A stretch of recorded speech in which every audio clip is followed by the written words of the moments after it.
dealer. He would know how to fool the average customer. Mm-hmm. Problem is, he can't fool carbon dating, and that's what's been done. Mm-hmm. And where would he get so much blank calfskin? Well, and old.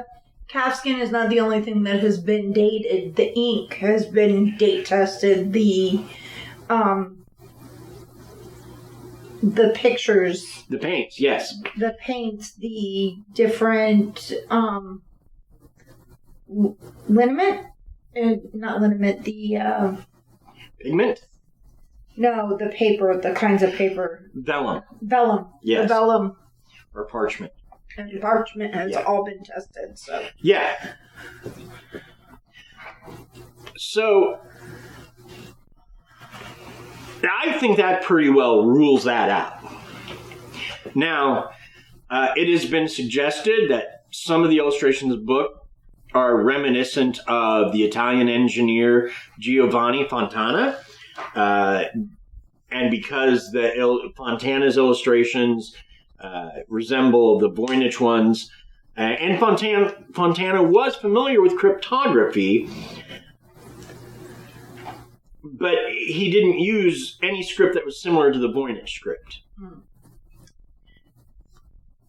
In fact, he used a very simple substitution cipher in his book, Secretum de Thesauro Experimentorium Imaginatosis Hominum, or Secrets of the Treasure Room of Experiments in Man's Imagination, written around 1430. Wow. And he described mnemonic machines written in his cipher.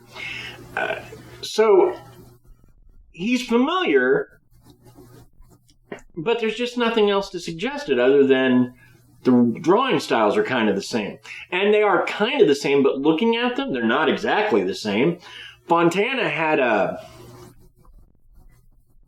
better hand on the art of things than whoever drew the Voynich Manuscript. Right. Because I took the time to look at them. Mm-hmm.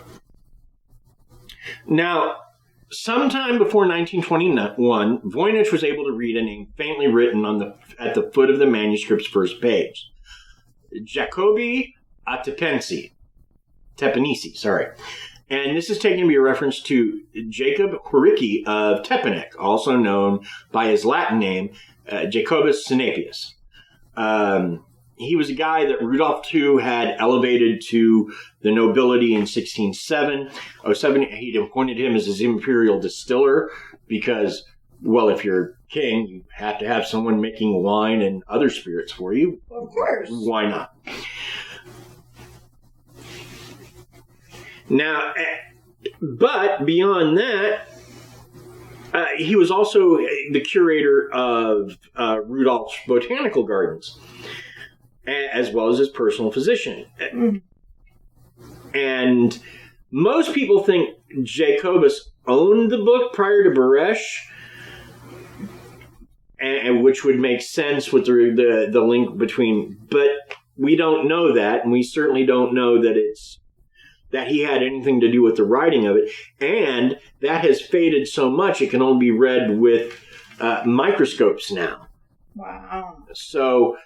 And it's even further possible that while Voynich probably almost certainly did not hoax this book, it is possible that he added Jacobius's name in an effort to make it more valuable, in an effort to sell it. I see. But I couldn't find anywhere where he'd even attempted to sell it, so that doesn't make a lot of sense to me either. Right.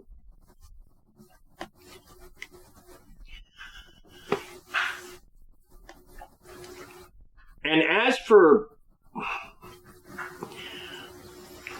They have tried just about everything to break this code. And there are multiple... And some people think that the book itself was a hoax written in the 14th century. That the language is meaningless.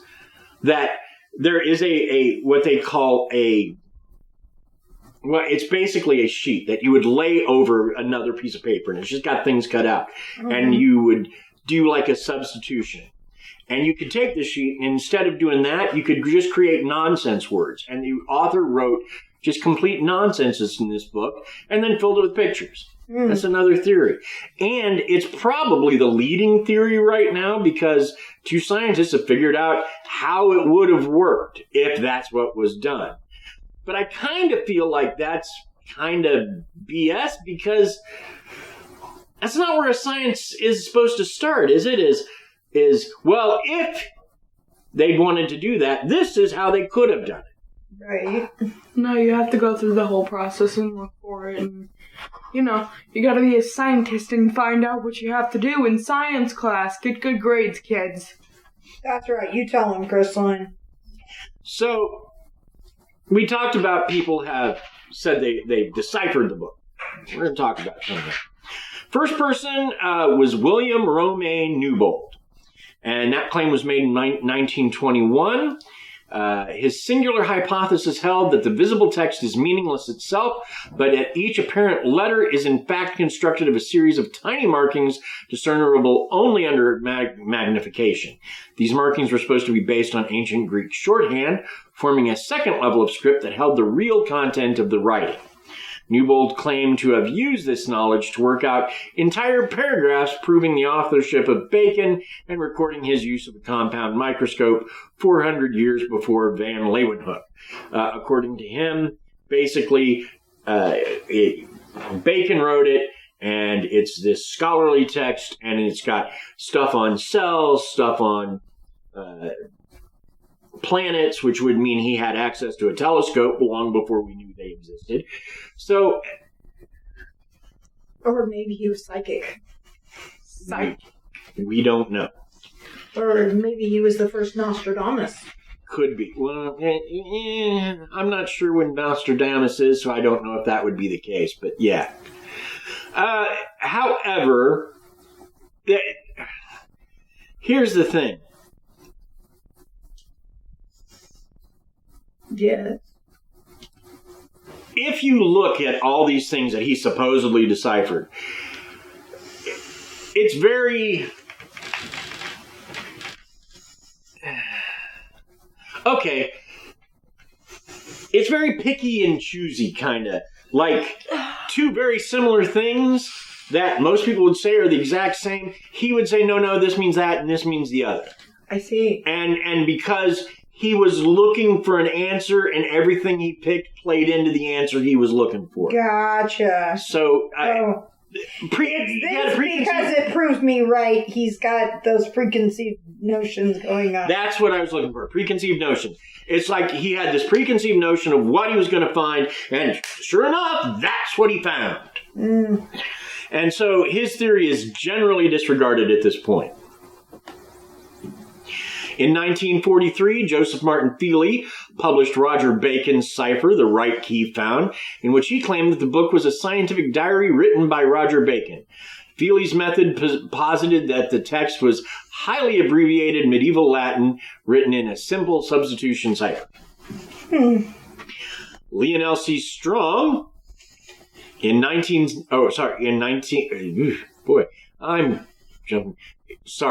Lionel C. Strong was a cancer research scientist and an amateur cryptographer.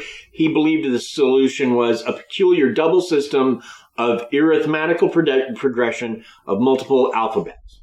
Strong claimed the plain text revealed that Voynich Manuscript to be written by the 16th century English author Anthony Ascham, whose works included A Little Herbal, published in 1550. Notes released after his death revealed that the stages of his analysis in which he selected words combined into phrases were questionably subjective. In short, basically, he knew he was looking for something and he found what he was looking for. So, similar to what the first dude did. Right. Now, it takes us to 1978. We've got 2 candidates there. Robert Brumbaugh, a professor of classical and medieval philosophy at Yale University, and John Stoyko, who published Letters to God's Eye, in which he claimed that the Voynich Manuscript was a series of letters written in vowelless Ukrainian. And Roger's theory was that the manuscript was a forgery intended to fool Rudolph II into purchasing it, and that the text is Latin enciphered with a complex two-step method. I see. In 2014, Stephen Bax, applied linguistics professor, self-published a paper claiming to have translated 10 words from the manuscript using techniques similar to those used to successfully translate Egyptian hieroglyphs. He claimed the manuscript to be a treatise on nature in Near Eastern or Asian language, but no full translation was made before Bax's death in 2017. I see.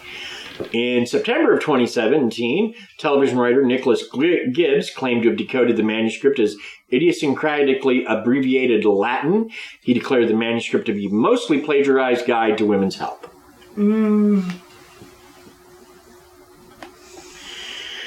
Most of the scholars at the time called his work trite. It was criticized as patching together already existing scholarship with highly speculative and incorrect translations. Do you know what trite means, Crystalline? I was just to ask what in the world? Trite is basically heavily influenced, possibly stolen ideas of others, and sort of meaningless. Yeah, not they don't. Oh, so sort of like trash. Yeah, trash is definitely, yeah, that's a much, lower brow, but you're definitely on the right track there, kiddo. Right. Greg Kondrak, a professor of natural language processing at the University of Alberta, together with his graduate student Bradley Hauer, used computational linguistics in an attempt to decode the manuscript. Their findings were presented at the annual meeting of the Association for Computational Linguistics in 2017 in the form of an article suggesting that the language of the manuscript is most likely Hebrew, but encoded using alphagrams. In effect, alphabetically. God, what is an alphagram? An alphabetically ordered anagram. However, the team admitted that the experts in medieval... You were going to ask that one. The team admitted that the experts in medieval manuscripts who reviewed the work were not convinced.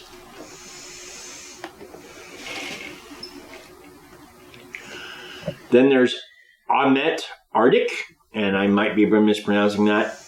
In 2018, he's an electrical engineer with an interest in Turkic languages, claimed in a YouTube video that the Voynich script is a kind of old Turkic written in poetic style. The text would then be written using phonemic orthography, meaning the author spelled out words as they heard them. Ardik claimed to have deciphered and translated over 30% of the manuscript. His submission to the journal Digital Philology was rejected in 2019. Oh, so not that long ago. No, not that long ago. Like 2 years ago. In 2019, Gerard Cheshire, a biology research assistant at the University of Bristol, made headlines for his theory that the manuscript was written in a calligraphic proto-Romance language. He claimed to have deciphered the manuscript in 2 weeks using a combination of lateral thinking and ingenuity. Cheshire suggested that the manuscript is a compendium of information on herbal remedies, therapeutic bathing, and astrological readings, that it contains numerous descriptions of medicinal plants and passages that focus on female physical and mental health. He also claims that it was compiled by Dominican nuns as a source of reference for Maria of Castile, Queen of Aragon. Isn't Aragon the name of the dragon in that movie? Aragon with an A, not Aragon with an E. Okay, my bad.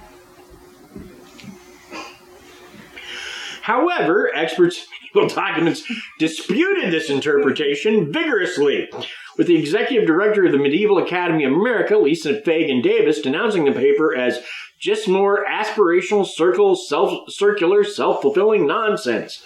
Wow. Jeez. I wonder how she felt about that. I'm going to guess... Upsetting spaghetti. Here, the University of Bristol subsequently removed reference to Cheshire's claims from its website.